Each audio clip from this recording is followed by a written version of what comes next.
अस्सलाम वालेकुम एवरीवन। अभी मैं इस वक्त फ़नकार मूवी के एक इवेंट पे आया हूँ। यहाँ पे फ़नकार मूवी की लाइव स्क्रीनिंग हो रही है। ये बहुत ज़बरदस्त मूवी है। देखते हैं कौन से सिनेमा में ये मूवी लगती है। अभी ये सामने आपको वीडियो के अंदर इस मूवी के स्टार कास्ट नज़र आ रही है। इस मूवी के स्टार कास्ट से भी आपको मिलवाएंगे और इस फिल्म के जो डायरेक्टर है उनसे भी आपको मिलवाते हैं। और इस फिल्म के अंदर एक ज़बरदस्त सा सॉन्ग है जिस सिंगर ने गाया है उनसे भी आपको मिलवाएंगे। इस वीडियो को आप लाजमी देखिएगा और पूरी देखिएगा और जुड़े रहें मेरे साथ।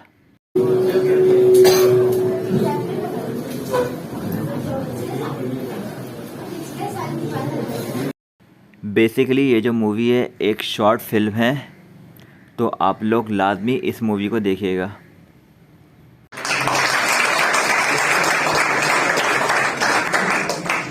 Music score, background score, score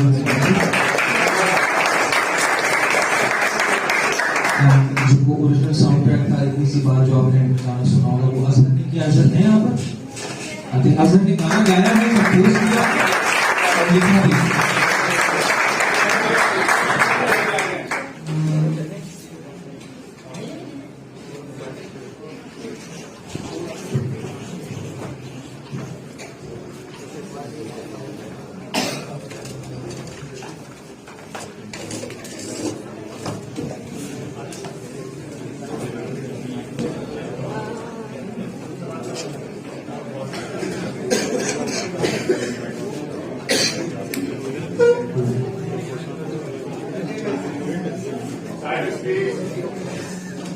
So as you can see कि फिल्म मेकिंग जो है इज टोटली कोलैबोरेटिव वर्क और इट्स टीम वर्क। और आपने फिल्म देखी होगी तो जो जो एस्पेक्ट्स आपको दिखे हैं और वो पॉसिबल और वो इतना अच्छा उसी वजह से बने because I had a very brilliant and dedicated team and that's why we were able to execute the film the way I visually.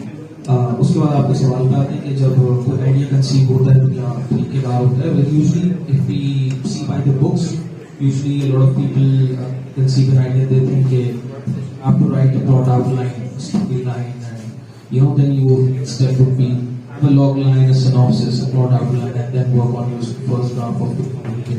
But I think in practice process, I think the discussion is very important. You discuss your idea and make a story with your friends and people who have an understanding of the story or script writing, and then I started to create a draft. And ज़्यादातर जब मैं stories लिख रहा होता तो हमारे ऐसा को राइटर भी लिख रहे होते हैं और उससे फ़ायदा ये भी होता है क्योंकि इसकी भी बहुत एक्सपीरियंस है, observation of life, and is an actor और एक्ट्रेस का बड़ा एक्सपीरियंस होता है जिस तरह वो उनका नज़रिया होता है दुनिया को देखने का।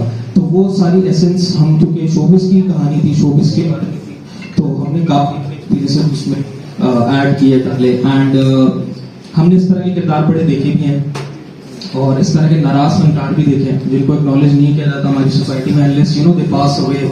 तो I think we had the big idea first और उसके बाद फिर हमने उसको कोशिश की कि उसको इस तरह बनाए कि वो बहुत पीची भी ना हो, एंटरटेनिंग भी हो, किरदार भी सारे जो हों वो लाइकेबल हो, अच्छे हों और इंगेज करते करते हम अपना एंटरटेन करें और एक अपना मैसेज भी पुट अक्रॉस कर दें जो हम बात कहना चाह रहे हैं।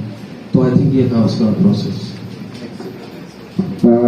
Okay, so my question to Iram would be like, how do you prepare for or I'm sure ये शायद नापा में भी आपसे क्वेश्चन पूछा गया होगा कि how do you prepare for a role such as this कि जिसमें basically is there an industry research that you would do or is there a particular rehearsal that you would do for क्योंकि it's जब हम dramas को देखते हैं Pakistani dramas को तो हमारे पास कंटेंट में बहुत लिमिटेशन होती है कि किस तरह से हम किसी रोल को या किसी कैरेक्टर को अप्रोच कर सकें। तो आपने इस चीज़ की तैयारी किस तरह से की, इसको लिया किस तरह से, and how did that whole discussion take place? अस्सलाम वालेकुम। सबसे इम्पॉर्टेंट बात होती है कि आप अपने डायरेक्टर को कितना सुनते हैं, उसकी क्या दिखाने की कोशिश की है, स्क्रिप्ट कैसा लिखा है, और सबसे पहले आप उसी से डिस्कस करते हैं इस कहानी के बारे में कि आप दिखाना क्या चाहते हैं, आप अपनी ऑडियंस को क्या बताना चाहते हैं, इस कहानी में क्या ज़्यादा इम्पॉर्टेंट है। तो सिराज के साथ मेरा सबसे ज़्यादा सवाल यही था कि आप इस चीज़ को किस तरह से दिखाना चाह रहे हैं। कभी कभी हमें सीरियस भी दिखा देते हैं कभी कभी हम कॉमेडी में बहुत अच्छे से मैसेज कन्वे करवा देते हैं, तो इन्होंने कहा कि हम लाइव कॉमेडी की तरह इस मैसेज को लेकर जाएंगे। ऐसे बहुत सारे कैरेक्टर होते हैं जो हम बहुत सारे लोगों को देखते हैं छुपे हुए, घर से छुपे हुए, मगर उन्हें कुछ करना होता है। तो बस इनसे मेरी डिस्कस हुई बात और मैंने बेहतर तरीके से समझ कर करने की कोशिश की। हमाद भाई is the main lead in the film, इनसे पूछेंगे कि प्रोसेस किस तरह का था, हाउ, अगर जो लोग OTT प्लेटफॉर्म्स फॉलो करते हैं या इंडी शॉर्ट फिल्म्स फॉलो करते हैं, उन्होंने हमाद भाई का काम जरूर देखा होगा। तो how did you approach a character like this, and is it like closer to your character in real life or something, या आप किस तरह से शूट करेंगे? क्योंकि लगता है मुझे हमारे भाई में टेंशन है। थैंक यू कि आपने मुझे इतना इंट्रोडक्शन करा दी और मेरी इतनी तारीफ कर दी और ये भी बता दिया कि मुझ में वो टेंशन है। सबके लिए बहुत बहुत शुक्रिया। अच्छा, कैरेक्टर को समझना और कैरेक्टर को देखना, मेरा जो ओवरऑल जो मेरा एक प्रोसेस रहता है वो यही रहता है कि मैं किरदार अपने आसपास से ही तलाश करता हूँ। तो उसमें मुझे रिलेटिबिलिटी और थोड़ा सा ये चोर रास्ता भी समझता हूँ मैं अपना, कि यार उसमें आसानी भी हो जाती है और ऑडियंस के साथ आप रिलेट कर जाते हैं कि जब वो अपने ही आसपास के किसी किरदार को सामने स्क्रीन पे देखता है तो वो यही समझता है यार ये गफूर भाई पीछे गली में रहते थे, यार वो दुकान पे खड़ा हुआ था, वो बड़ा चीख रहा था, इसी तरह से बात कर रहा था। तो मैं इंडस्ट्री में ही रहते हुए जो जितने लाइन प्रोड्यूसर्स जो फिर बाद में कास्टिंग डायरेक्टर्स बन गए, सो कॉल्ड कास्टिंग डायरेक्टर्स, जो कि बात यही है कि जब कोई रास्ता नहीं मिल रहा तो कहीं ना कहीं तो जाके बैठना है, किसी न किसी गली में बैठना है। जो वो लाइन थी उस लाइन प्रोड्यूसर की कि यार तुम तो साथ ही थे, उठा के कास्टिंग सीटों पर बैठ गए। तो वो यही बात है कि वो वही लोग हैं जो हमने देखे, हमेशा से मैंने देखे और उस चीज़ को मैंने अपने किरदार में ढालने की कोशिश की और आपने वो पसंद आया, थोड़ा बहुत मुझे पसंद आया। तो शायद इसी वजह से कहा कि वो नेचुरल सोर्स थी उसकी, नेचुरल सोर्स। यहाँ पे सर क्राउड कम होता जा रहा है, तो I would open the floor for Q&A for the audience as well. Does anyone have any questions?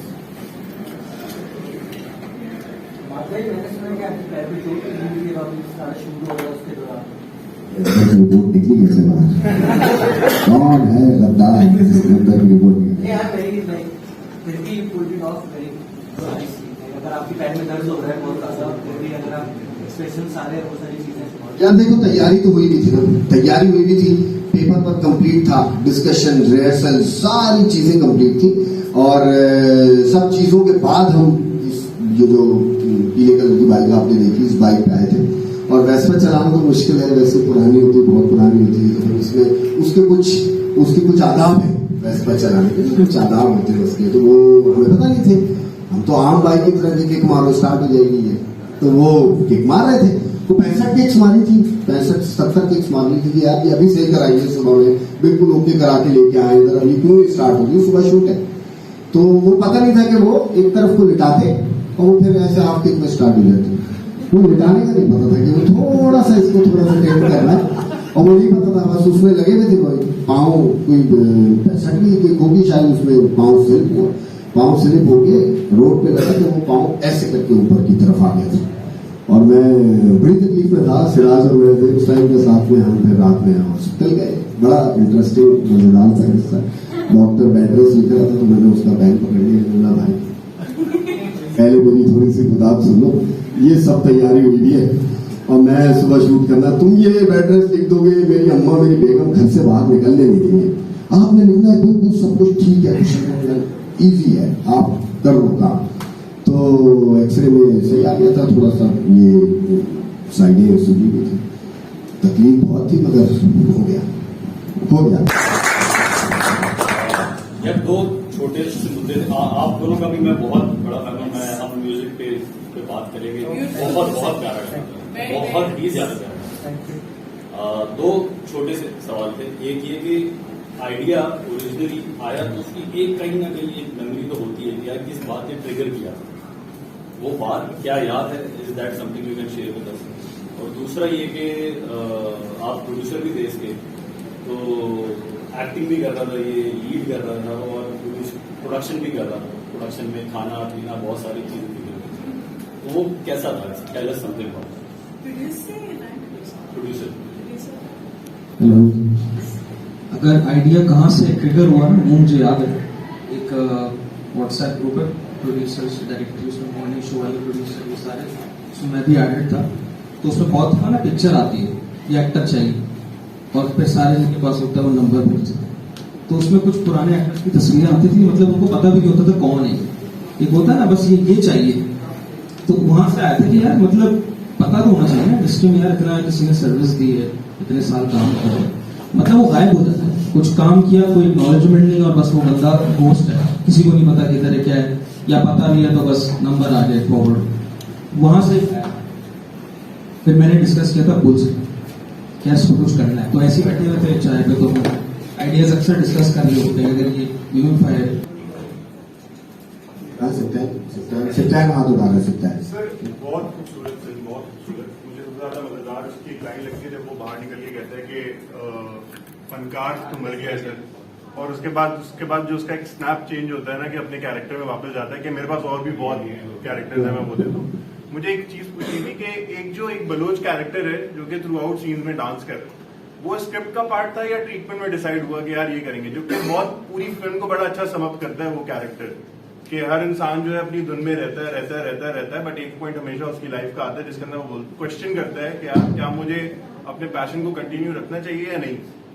सो उस कैरेक्टर का वो स्क्रिप्ट में था पार्ट या ट्रीटमेंट में डिसाइड? स्क्रिप्ट का पार्ट था, लेकिन स्क्रिप्ट में लिखा नहीं था।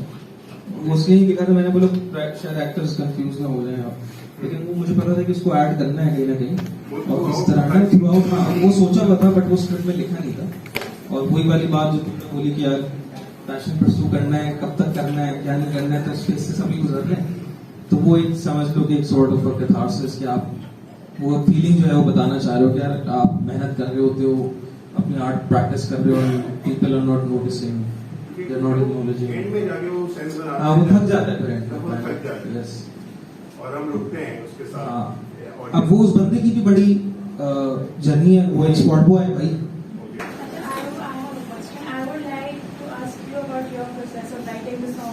And then later on putting that emotion in your voice and singing it, because it creates an impact in the whole movie. The whole song will have a huge impact.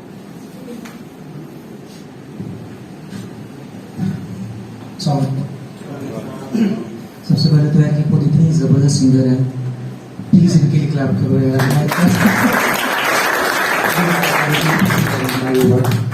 अच्छा, जहाँ तक process की बात है तो मुझे हमारे की कॉल आई थी कि यार जल्दी से आओ, तुम्हें जो है एक मिलवाना है कि डायरेक्टर से।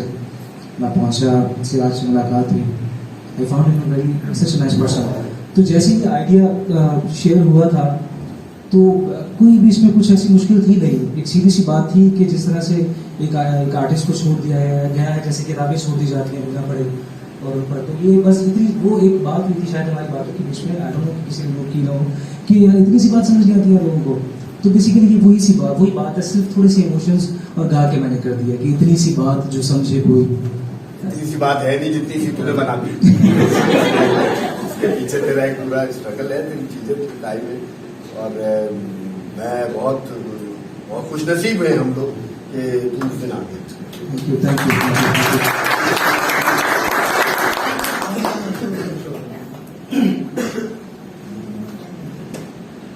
कोयलों में और वहीं पे ही रह गए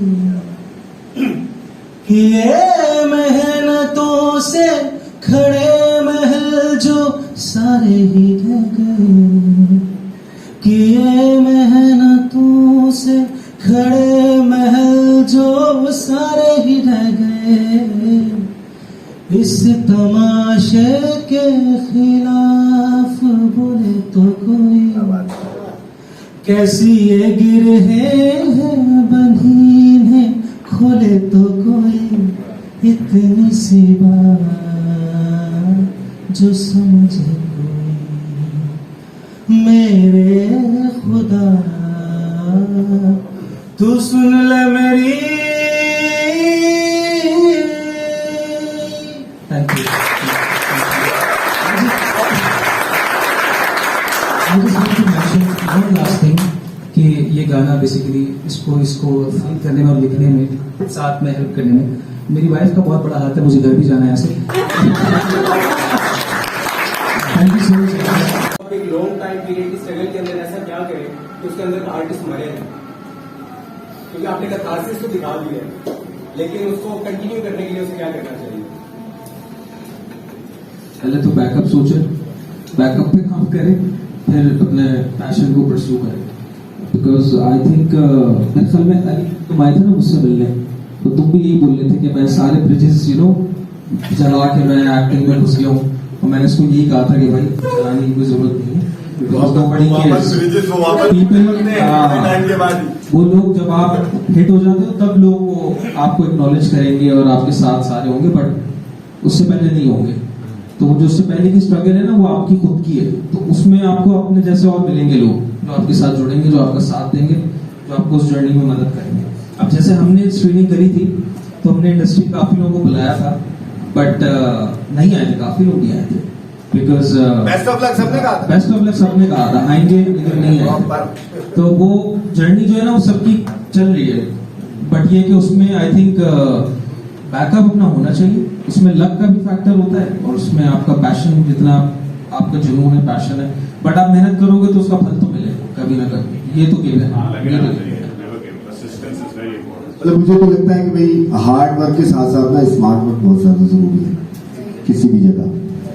आपने बोला कि मैं आर्टिस्ट बन जाऊंगा, तो आर्ट का ठेका सिर्फ आपने अकेले ने नहीं लिया हुआ भाई। आर्ट का ठेका लेने चलोगे ना तो ठेला वही पंचर हो जाएगा 2 कदम के बाद, ऐसा कुछ भी नहीं होने वाला। तो कमर्शियली अपने आप को बनाना बहुत ज़्यादा ज़रूरी है, ठीक है। और अगर सिर्फ आर्ट और आर्ट के पीछे भागना है तो वो पेंटर भी सिर्फ घर में पेंटिंग करेगा, वो गैलरी तक नहीं लेके जाएगा अपनी चीज़ों को। तो आपको आप खुद एक प्रोडक्ट है ना, तो आपको खुद को संभालना, खुद आपको समझ आएगा कि कैसे संभालें, ठीक है। अगर आपकी जेब में पैसे नहीं है ना तो आप लाइफ स्टाइल कैरी नहीं कर सकते, तो उसके लिए आपको एक बैकअप सोचना पड़ेगा। उसके लिए आपको वो ब्रिज जो आपने जला दिए हैं, वो शुक्र करें आपने जलाए हैं, जलाने से ब्रिजेस को कुछ नहीं होता, तोड़े नहीं है आपने। अगर तोड़े नहीं है तो वापस चलो उस पर, उसको थोड़ा सा रिपेयर करो और उस पर जाओ। और एक्टिंग करनी है तो प्रॉपर एक थ्रू प्रॉपर तरीके से एक्टिंग की डायनेमिक्स को समझ के एक्टिंग की तरफ आओगे तो शायद कहीं सर्वाइवल हो जाए, वरना तो टाटा बिरला ही चाहिए। बिजनेस भी, हाँ, शाहरुख खान को फॉलो करेंगे। तो ये है। और आर्टिस्ट मर गया, तो फनकार वाली जो बात की थी वो बहुत तुमने अच्छी की। आर्टिस्ट मरते हैं, फनकार जिंदा रह जाते हैं, जो भी तुम बात करो, शो मस्ट गो ऑन, ठीक है। आज एक प्ले की परफॉर्मेंस होनी है और मैं उसमें लीड कैरेक्टर भी कर रहा हूँ ना, तो मेरा अंडरस्टैंडिंग में बैठा हुआ है कि मैं किसी वजह से वहां नहीं पहुंच सका, या कोई भी बुरा खासा कोई भी चीज हो जाती है, तो शो मस्ट गो ऑन। बाद में होगा सब, फातिया वातिया जो भी होगी वो बाद में होगी, सुलह सफाई जो भी होगी, वो शो मस्ट गो ऑन। तो एक नहीं तो दूसरा, तो इसीलिए आपको अपना रास्ता खुद तैयार करना है।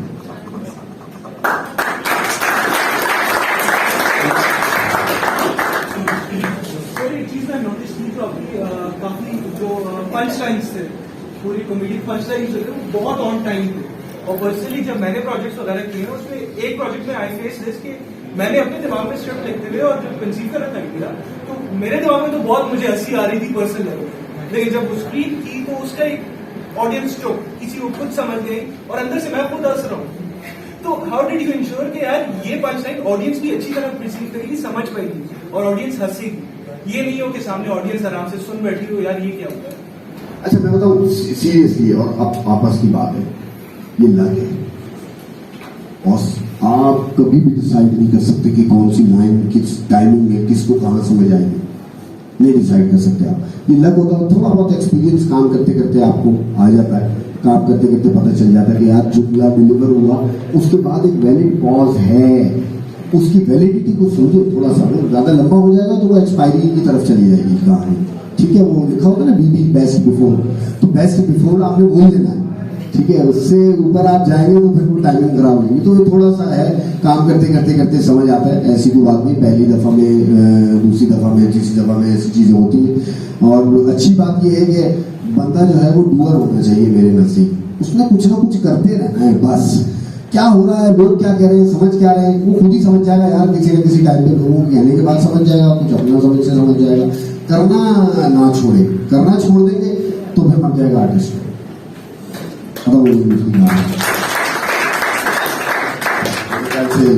अब बहुत सारे टाइम ले लिया आप लोगों का एक्सपीरियंस कैसा रहा मतलब इस फिल्म में? यार मैंने बताया अभी, अंदर तो बताया, यहाँ भी बता देते एक्सपीरियंस इस फिल्म को लेके कैसा रहा। देखो फिल्म तो आपका एक बेबी होता है, जो भी फिल्म होती है वो आपका एक बेबी होता है, और उस बेबी की ग्रोथ किस तरह हो रही है, वो सारा प्रोसेस बहुत अच्छा था।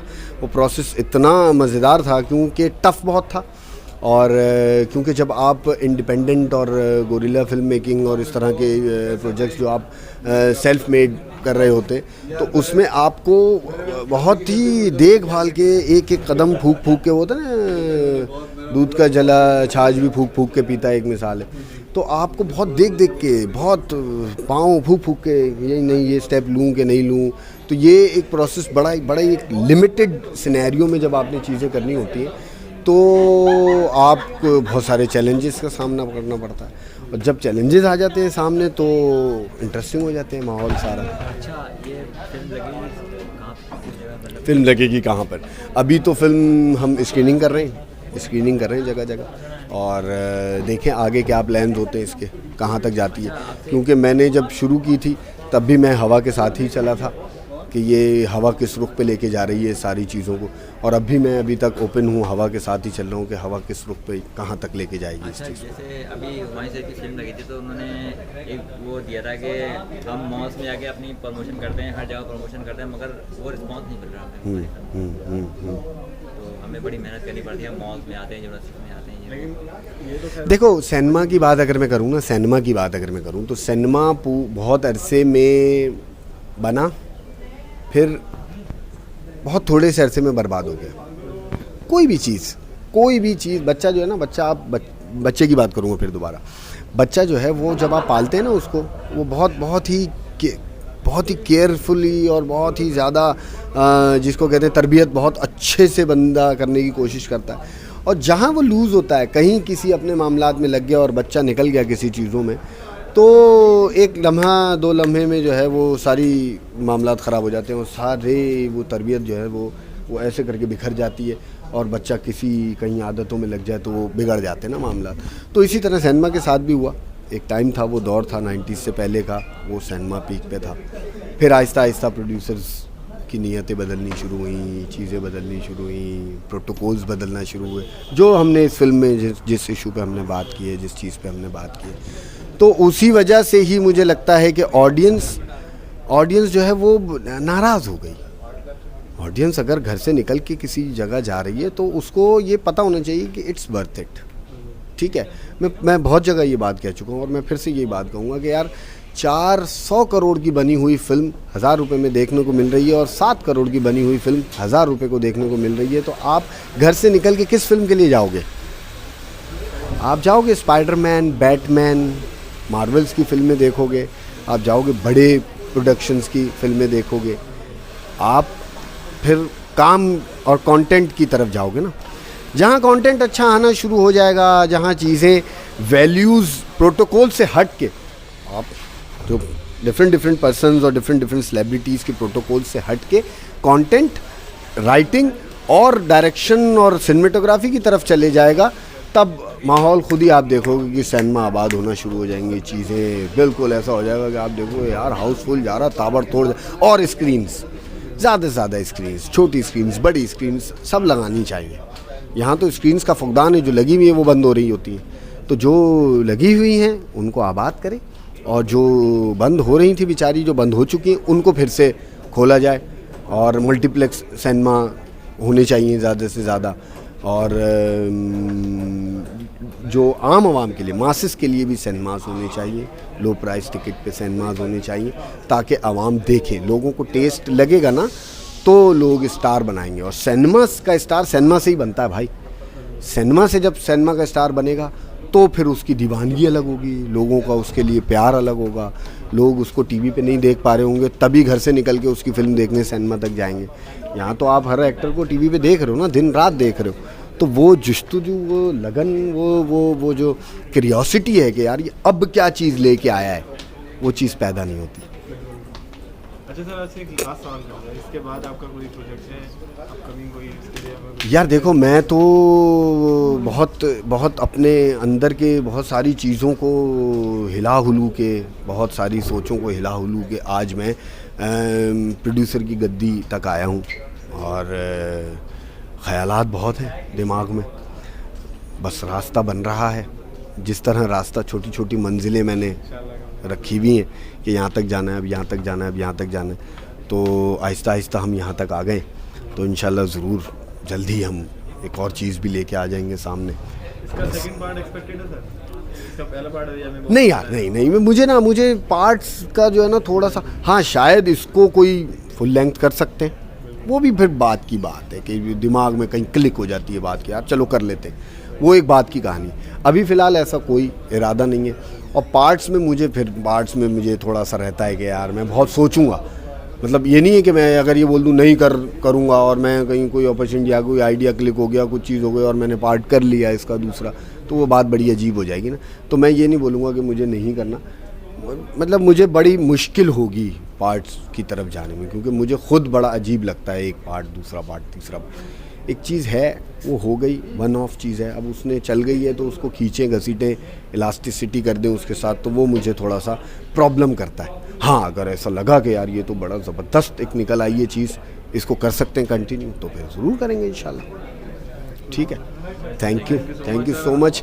सिनेमा घर को लाइक करें, सब्सक्राइब करें, शेयर करें ज़्यादा से ज़्यादा। इस फिल्म का, मूवी का, फनकार का ट्रेलर भी आप सिनेमा घर पे देख सकते हैं, और सिनेमा घर के फेसबुक के पेज पे आप फॉलो करें उसको। वहाँ पे आपको ये पता चलता रहेगा कि सिनेमा घर की जो स्क्रीनिंग्स हैं, जो सिनेमा घर की फ़िल्मों की स्क्रीनिंग्स हैं, वो कहाँ हो रही हैं, किस जगह हो रही हैं, ये इस तरह आप अपडेट रहेंगे। और सपोर्ट करें, कीप सपोर्टिंग। काम अच्छा लग रहा है तो दूसरों को भी बोलें, दिखाएं। वर्ड ऑफ माउथ बहुत बड़ी चीज़ होती है। आप लोगों का सपोर्ट ही होगा कि हम इंडस्ट्री में कुछ तब्दीली तो खैर हम क्या ले आएंगे, इंडस्ट्री में कुछ एक अपना पार्ट हम दे सकें। Thank you so much. About the film के बारे में बताइएगा, फनकार फिल्म सर। अच्छा, फनकार फिल्म के डायरेक्टर हैं, तो आप अपना इंट्रोडक्शन भी दे दो। ठीक है, एक्सपीरियंस रहा कुछ बता दें। ठीक है। अस्सलाम वालेकुम, my name is Siraj Salikin. I am the writer director for this film Funkaar. We had a wonderful screening at the TRC and we got a lovely response and very amazing question and answer session for the show, and we're hoping to screen it again at TRC and other places.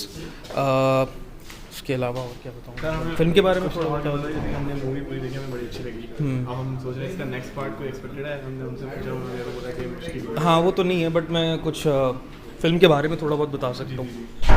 शुरू से बोलूँ या ये cut हो जाएगा? जिस तरह से भी आप चलें फिर से बोल देता हूँ। ठीक है। अस्सलाम वालेकुम, my name is Siraj Salikin. I am the writer director for the film Funkaar. We just had a wonderful screening at the TRC. This film is a comedy film, and it's about this a casting agent who is known as the casting encyclopedia, who is in search of a has-been actor, an actor who has ghosted the industry. Is a mysterious character, and he's in search for that character. और उस journey में बहुत मज़ेदार और entertaining चीज़ें होती हैं उसके साथ, and एक आर्टिस्ट की खोज दिखाई है, and we've got a very good response from the audience, and we're hoping to screen it soon again at the TRC and some other places. Sir, मज़ा आया आपकी फिल्म देख के। Thank you and wish you और good luck for your thank you so much. अच्छा, उनका भी ले लें जिन्होंने गाया है sir.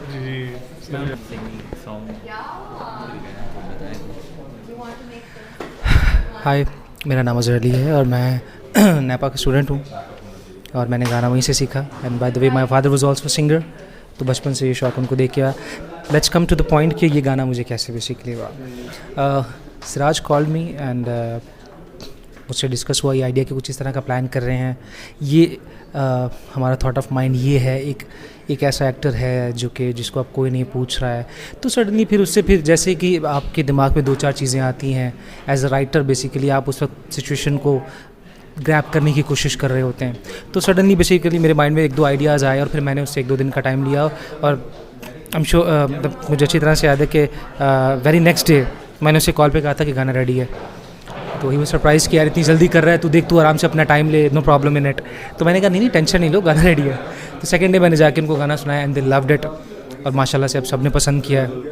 Thank you so much to you यार।